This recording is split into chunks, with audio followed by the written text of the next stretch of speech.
15ஆம் தேதி என்பது ஒவ்வொரு குடும்ப தலைவியும் ஆவலோடு எதிர்பார்க்கிற நாளாக அமைஞ்சிருக்கு.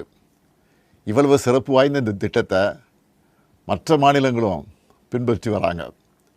இந்த உரிமைத் தொகையை மேம்படுத்தணும்னு நாம் செயல்பட்டு வந்தால் அதுக்கு எதிராக டெல்லியில் இருக்கக்கூடிய ஒரு கூட்டமும் தமிழ்நாட்டில் அவங்களுக்கு அடிமையாக இருக்கக்கூடிய இன்னொரு கூட்டமும் எதிர்வரும் சட்டமன்ற தேர்தலை காரணம் காட்டி அடுத்த 3 மாதத்துக்கு இந்த மகளிர் உரிமைத் தொகையை நிறுத்த சூழ்ச்சி செய்கிறதா தகவல் வருது.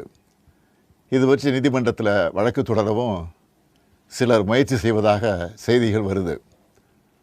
1,31,00,000 மகளிர் உழைப்பை அங்கீகரிக்கிற இந்த திட்டத்தை 3 மாதம் நிறுத்தி வச்சா நீங்கள் எவ்வளவு சிரமங்களுக்கு ஆளாவீங்கன்னு உங்கள் வீட்டில் ஒருத்தனாக இருக்கக்கூடிய எனக்கு நல்லா தெரியும்.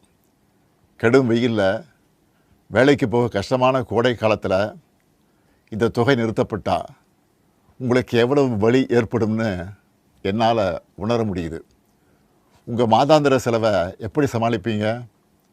உங்கள் குடும்பத்தில் நோய்வாய்ப்பட்டவங்களுக்கு மாத்திரை வாங்கி கொடுக்க முடியுமா? குழந்தைகள் தேர்வு எழுதுகிற காலத்தில் அவங்களுக்கு உணவு கொடுப்பதிலிருந்து தேவையான கல்வி செலவுகளை செய்ய முடியுமா? இந்த கஷ்டத்தையெல்லாம் நினச்சி பார்த்து தான் ஒரு முக்கியமான முடிவை எடுத்திருக்கிறேன். அதன்படி இந்த பிப்ரவரி மாதம் மட்டும் இல்லாமல் அடுத்த 2 மாதம், அதாவது மார்ச் ஏப்ரலுக்கான உரிமைத் தொகை தவணைகளை சேர்த்து 3,000 ரூபாயும் கூடுதலாக கோடைக்கால செலவுகளை கருத்தில் கொண்டு மேலும் 2,000 ரூபாய் சிறப்பு தொகையும் சேர்த்து இந்த பிப்ரவரி மாதம் 5,000 ரூபாயை சிறப்பு மகளிர் உரிமைத் தொகையாக 1,31,00,000 பெண்களுக்கு வழங்க உத்தரவிட்டிருக்கிறேன்.